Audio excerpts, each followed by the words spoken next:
ചോദിക്കട്ടെ, ജിൻഡോ വളി വിട്ടു അതിനകത്ത്. അതെന്താ വളരെ ഫണ്ണി ആയിട്ട് എടുത്തത് ആൾക്കാർ? ഈ വളി എന്ന് പറയുന്ന സാധനം കയ്യും കാലും ഒന്നും ഇല്ലാത്ത സാധനമല്ലേ ദിയാസനെ. അപ്പൊ അതങ്ങ് പോവും അറിയാതെ. മുന്നറിയിപ്പോട് കൂടി പോവാൻ പറ്റൂല്ലോ ആ സാധനത്തിന്. അത് പോവും. അടിച്ചമർത്തപ്പെട്ടവന്റെ ആത്മരോഷമാണ് വളി എന്ന് പറയുന്നത്. ബിഗ് ബോസ് ഹൗസിൽ ആരാണ് അടിച്ചമർത്തപ്പെട്ടവൻ? നമ്മുടെ ജിൻഡോയല്ലേ. അപ്പൊ അടിച്ചമർത്തപ്പെട്ടവന്റെ ആത്മരോഷമായി അവന്റെ വളി പുറത്തേക്ക് വരുന്നതിൽ എന്താണ് തെറ്റ് ദിയാസനെ?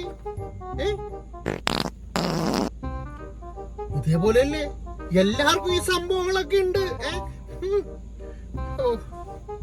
പലതരത്തിലുള്ള തുമ്മലും ചീറ്റലും ചൊറിയലും തലചൊറി ഇങ്ങനെ ഇരിക്കുക, അങ്ങനെ പലതരത്തിലുള്ള ഇങ്ങനെയൊക്കെ പിടിച്ചിട്ട്, ഇതൊക്കെ എല്ലാ മനുഷ്യന്റെ ഉള്ളൊരു സർവ്വസഹജമായിട്ട് ഇതിലൊന്നും ഞാൻ തെറ്റ് കാണുന്നില്ല. നമ്മളൊക്കെ ചെയ്യുന്നതാണ് മൂക്കിങ്ങനെ പിഴിയുക, മൂക്കിലിങ്ങനെ തോണ്ടുക. ഇതൊക്കെ നമ്മൾ സർവ്വസാധാരണമായിട്ട് ചെയ്യുന്ന കാര്യങ്ങൾ. ചെയ്ത ആക്ടിനകത്ത് തെറ്റുണ്ട്. പക്ഷെ ഞാൻ പറഞ്ഞത് ഈ സംഭവങ്ങളെയൊക്കെ ആളുകൾ ക്രിട്ടിസൈസ് ചെയ്യുന്ന ഒരു രീതിയുണ്ട്. പക്ഷേ ആളുകളിലേക്ക് എത്തിക്കാതിരിക്കാൻ പറ്റില്ല എന്ത് കണ്ടന്റ് പേരിലാണ്. കാരണം ഈ രീതിയിൽ അവിടെ ബിഹേവ് ചെയ്യുന്നുണ്ടെങ്കിൽ അല്ലെ, ഇത്തരം കാര്യങ്ങളെ ക്രിട്ടിസൈസ് ചെയ്യരുത്. പ്രത്യേകിച്ച് മുല്ലമോളാണ്. കേസും കാര്യങ്ങളൊക്കെ വരാനുള്ള സാധ്യതയുണ്ട്. പിന്നെ പ്രധാനപ്പെട്ട ഒരു കാര്യം, ഈ വീഡിയോയുടെ താഴെ നിങ്ങൾ കമന്റ് ഇടുമ്പോ ശ്രദ്ധിച്ചിടുക. കാരണം മുല്ലമോളുടെ ഫാൻസ് അല്ലാത്ത ടീമാണ് ഇടുന്നതെങ്കിൽ എന്തായാലും കേസ് ഉണ്ടാവും.